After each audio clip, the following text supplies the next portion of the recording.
È stata inaugurata sabato 27 ottobre la nuova palestra della Casa di Riposo Casa del Sorriso di Badia Polesine. Erano presenti i rappresentanti del Comune, della Provincia e della Regione, nonché della ditta Reale SRL di Rovigo che ha eseguito i lavori e il progettista Alberto Lavezzo. La palestra è stata benedetta dal vescovo Lucio Soravito assieme all'arciprete di Badia Polesine Torfino Pasqualin. Giornata molto importante oggi per la Casa del Sorriso, inauguriamo la palestra nuova, in tempi rapidissimi realizzata, con il contributo della Fondazione e il finanziamento della Regione Veneto. È un ulteriore traguardo nella eccellenza dei servizi che prestiamo e riteniamo che possa anche essere offerto un servizio agli esterni attraverso le regole che l'autorità sanitaria vorrà darci.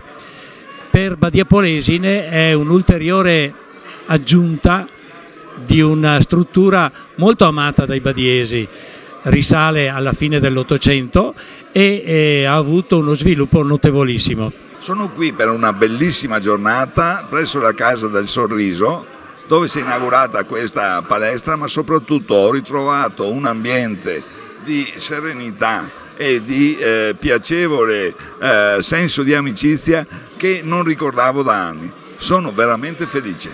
La realizzazione della nuova palestra nasce dalla necessità di avere uno spazio più ampio ed idoneo da destinare ai trattamenti riabilitativi degli ospiti. La struttura comprende un grande ambiente attrezzato, 3 box per terapie individuali, bagni e ripostiglio. I lavori sono stati finanziati dalla Regione con un progetto da 328.000 euro. La palestra va ad integrare i servizi offerti dalla Casa di Riposo, che accoglie persone anziane autonome o in condizione di parziale o totale non autosufficienza.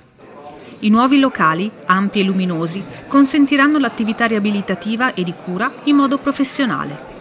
La dotazione di ambulatori fisioterapici e le attrezzature presenti, oltre a quelle che si aggiungeranno successivamente, potranno consentire un utilizzo più razionale dell'impianto e sarà valutata anche la possibilità di offrire un servizio all'utenza esterna.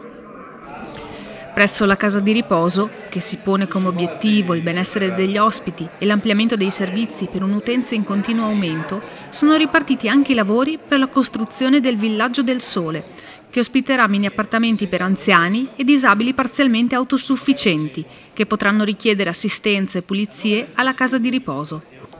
Il Consiglio di amministrazione, ultimata la realizzazione della palestra, ha avviato anche l'analisi di ulteriori progetti strutturali e per la dotazione di altre strumentazioni per migliorare l'attività degli operatori, con il conseguente innalzamento degli standard di eccellenza. I progetti riguardano le cucine, i locali di accesso e di lavanderia e l'informatizzazione delle attività. Come evidenziato anche dall'assessore regionale Isi Coppola, presente all'evento, la Casa del Sorriso si pone come una struttura lungimirante sul piano dell'innovazione e importante per la sua funzione di cuscinetto tra il ricovero ospedaliero e la famiglia.